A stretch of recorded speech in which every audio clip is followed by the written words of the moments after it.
Bros here, LucifroN and VortiX. There's two Spaniards facing off. LucifroN on match point. VortiX needs to turn it around. And it begins here on French Pass, if he can do it.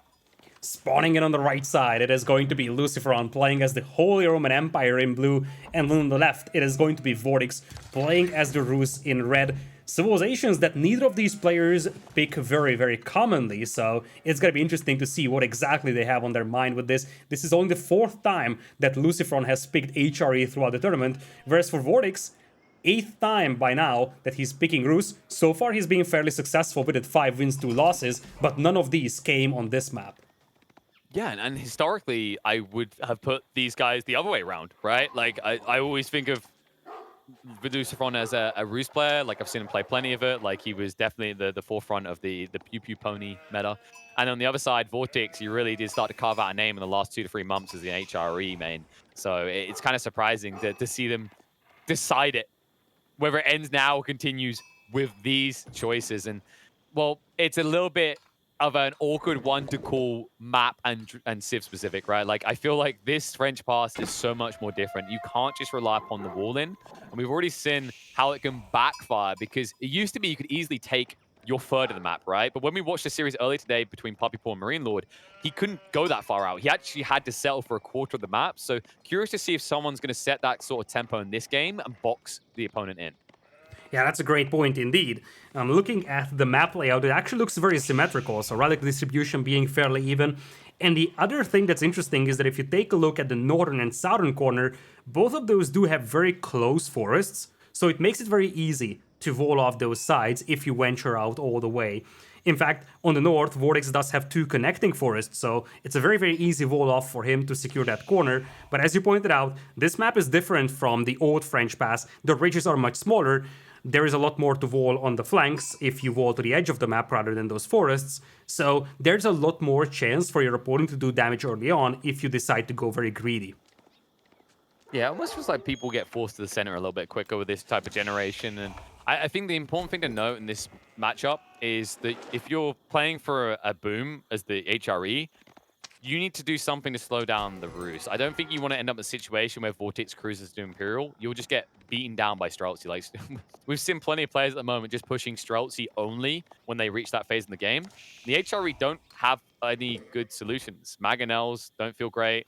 Horsemen are still going to go down. It's going to be like, Nobunaga versus the Takeda cavalry. It's not going to be pretty. And you can't even rely on things like man-at-arms or spears. They just fall apart in the face of Streltsy. Looks like we do have 270 bounty coming in here for VortiX, so pretty decent, neat little start over here for him. He's on 3 scouts. On the other side, 2 scouts out for VortiX. He's got 1 proud working out for him, so fairly standard opening from both.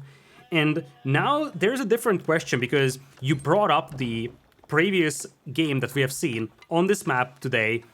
In that case, the HRE player did play a professional scouts build. This is not something that's so viable right now, because your opponent is playing as a Rus, so you would have to commit to 1 or 2 horsemen as well before you can start picking up those carcasses. Yeah, it's a little bit more perplexing. I mean, the thing that I'm looking for is whether Lucy even wants to play early tempo, and whether VortiX is going to be doing the same. I've got a feeling this might just turn into like a castle and beyond rush. But the interesting part about this matchup is that there is the flexibility for both these civs to play long feudal, right? Yeah, that's exactly it. It looks like standard opening here for VortiX. He has Wheelbarrow, he's grabbing the Golden Gate, dropping the tower.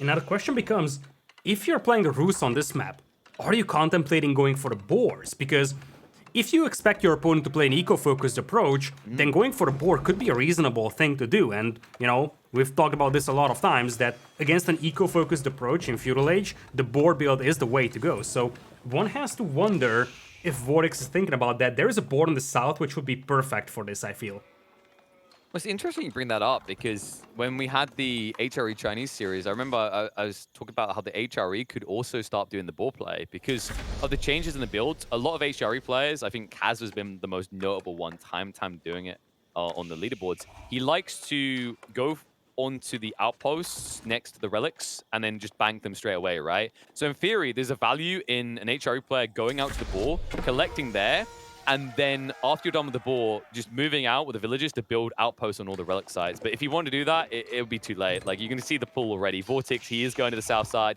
He is going to get that close by boar, and this could easily turn into a proxy base afterwards.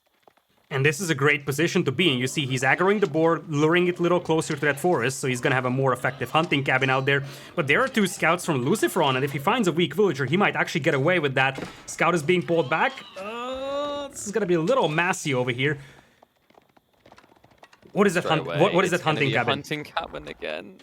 What is that hunting cabin though? Wait, what? I mean, they look similar if you look at the roofs, I guess. Like, it looks like you got confused. It's the wrong way around. Oh no. Oh, so that's missing painful. out on some extra gold trickle. Whoopsie. Also, this, like, the other reason this is a really big mistake, it's not just you missed out on gold. Now LucifroN, he's probably not going to do it because he's HRE. But he could actually come across, put an outpost there, and then your boar line is going to be sniped. Yeah, exactly. If you flip around the 2 buildings, it would have been perfect because you have a more effective hunting cabin and you would have had the tower on the front to protect it from a towering attempt from LucifroN. Probably not going to be a big deal right now, but it looks a little awkward at minimum. It looks like LucifroN is thinking about Castle Age, and I am a big ambassador of the Burgrave Palace, I must admit that. But here's the deal. You see, VortiX is dropping that archery range, and the opportunity to go for this aggressive mid-late Feudal Age push with the Ruse is there for VortiX, with the double ranges, triple ranges potentially. And you will need a substantial military presence over here for LucifroN to deal with that. And the perfect way to do that would be men-at-arms from that Burgrave Palace. And you wouldn't be able to get sufficient numbers from barracks, I feel. Yeah, I think it's the gap close issue of going for men-at-arms though, right? Up against archers. Like, even marching drills, you move at the same speed as archers, so they can somewhat disengage. It wouldn't be surprised if LucifroN just goes for like your standard kind of knights play, because it will counteract boring right now. Yeah, I know it's boring, but it's like, it makes sense, right? Like, it's kind of one of those awkward things about Burgrave Palace. Like, sometimes it looks really good, and other times you just shrug, because one of the big issues with it is, yes, it's as effective as 5 racks, but if your opponent transitions to counter racks units, you have this dead weight building. It's not like every 2 minutes you can swap it between a racks, a stable, or an archery range, right? You're stuck. You're only producing men-at-arms, langsneck, and spearmen out of that building. Yeah, it looks like LucifroN opened up with a barracks, then he cancelled it. One has to wonder if this was a bait. It's possible that this was a bait to show those ruins. You see, the ruins remain after deleting the building. So when VortiX comes over, he's going to see those ruins and say, hey, he tried to make a barracks out here and he cancelled it because it was close to me.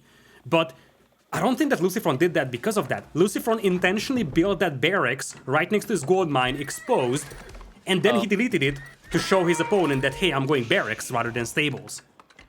Well, it didn't work for too long, though. VortiX, he sniffed it out. It's like, something's not right here. Catched him in the build-up. Villager's a little bit exposed. Archer will be able to pick off one of them. The rest should be able to shift back and finish off the tech up. VortiX, of course, nowhere near ready for castle himself. Now has a choice. Do I go into siege engineering? Do I start to ram in? And do I have enough time if double stable is coming out? Yeah, obviously, LucifroN, if he gets up to Castle Age, he's gonna be able to start banking up those relics, which will compensate for his previous villager losses. And he's got a pretty substantial resource bank right now, 800 food, 200 gold, so he can pop out a couple of knights himself. And with that, Castle Age is in for LucifroN. Not a single spear on the battlefield right now for VortiX. He decided to go for knights instead.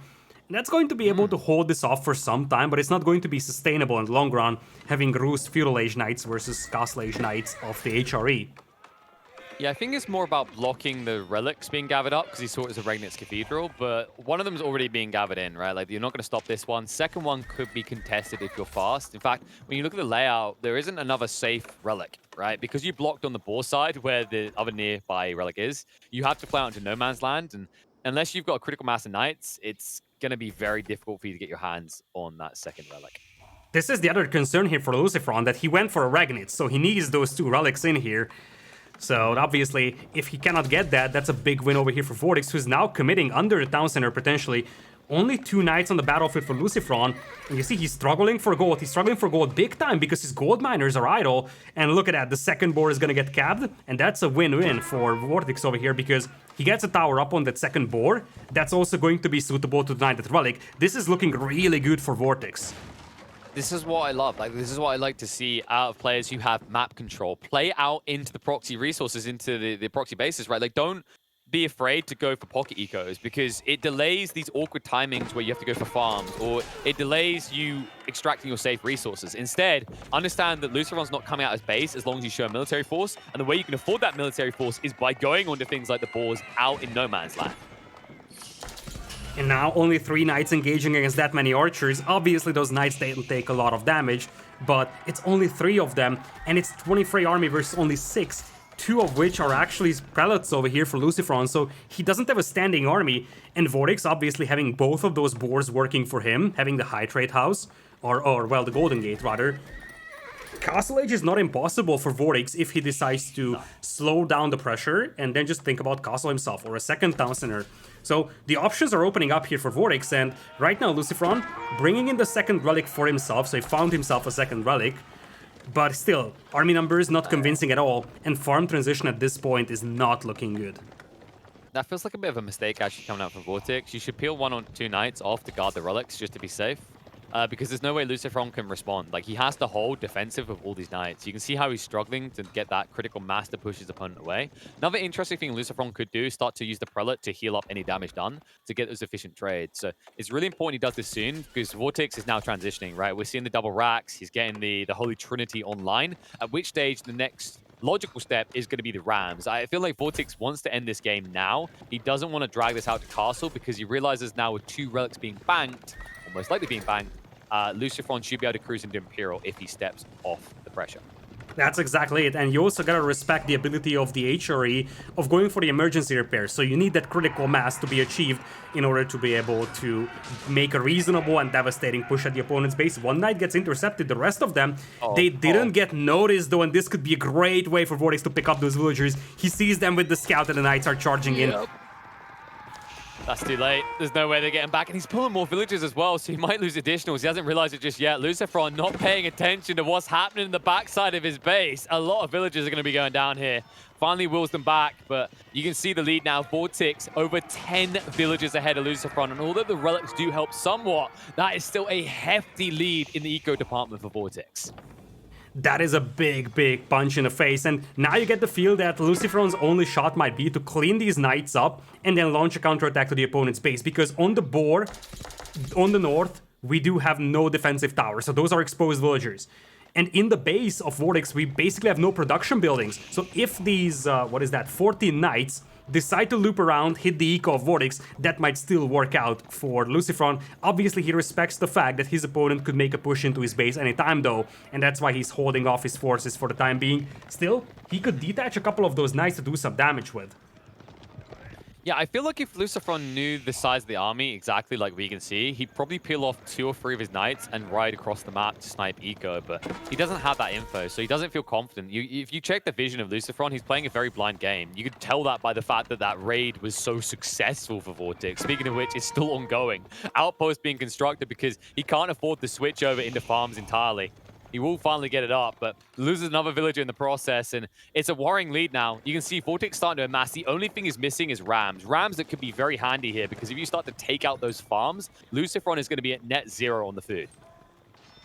Yeah, indeed, you're down to 27 villagers, and this is not the old HRE that can just garrison 3 relics in the Ragnitz Cathedral, go super fast Imperial, and then unleash the villager production with the Pass of Swabia. Takes more time to get to Imperial, Pass of Swabia no longer as powerful, so it's not going to be easy for LucifroN to recuperate those villager losses. In fact, he has no tools to cut into that villager deficit right now. Looks like he's willing to take a fight though, but that's way too many spears to deal with. The spears, the praise, no! Backs off just in time, didn't get stuck on the spot. Luckily for him, that would have been catastrophic for LucifroN. And the instant Rams, VortiX, he knows his timing. It's going to be real to LucifroN, but here's the worrisome detail right now, Lida. Notice all that gold surplus. LucifroN has still not built a marketplace. He doesn't even have the option to trade out for food that he desperately needs. And he desperately needs it. He loses 1 knight here to the brace as well. Many of those knights are heavily damaged, and as you said, he is lacking numbers right now for this fight, and he needs food above all to continue producing those. He's got some farmers being boosted by the Aachen Chapel, but not a critical mass is being achieved by VortiX. And the other problem for LucifroN, the only unit he's making is Knight. which means that if LucifroN just continues to spam Spearman like a madman, he can take a favorable engagement. And there's 3 battering rams. Emergency repairs is going to be insufficient for that. Blacksmith just now coming in. Might be a little too late to the party because VortiX is coming in hot. He's feeling himself right now.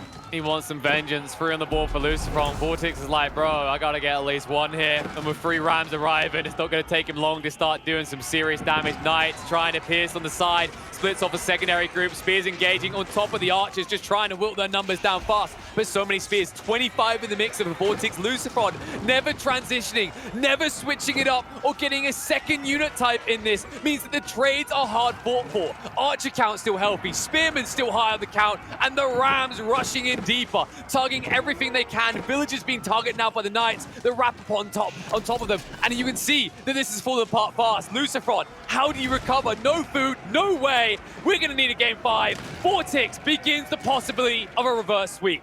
Call an ambulance, but not for me, says VortiX. Clinic over here.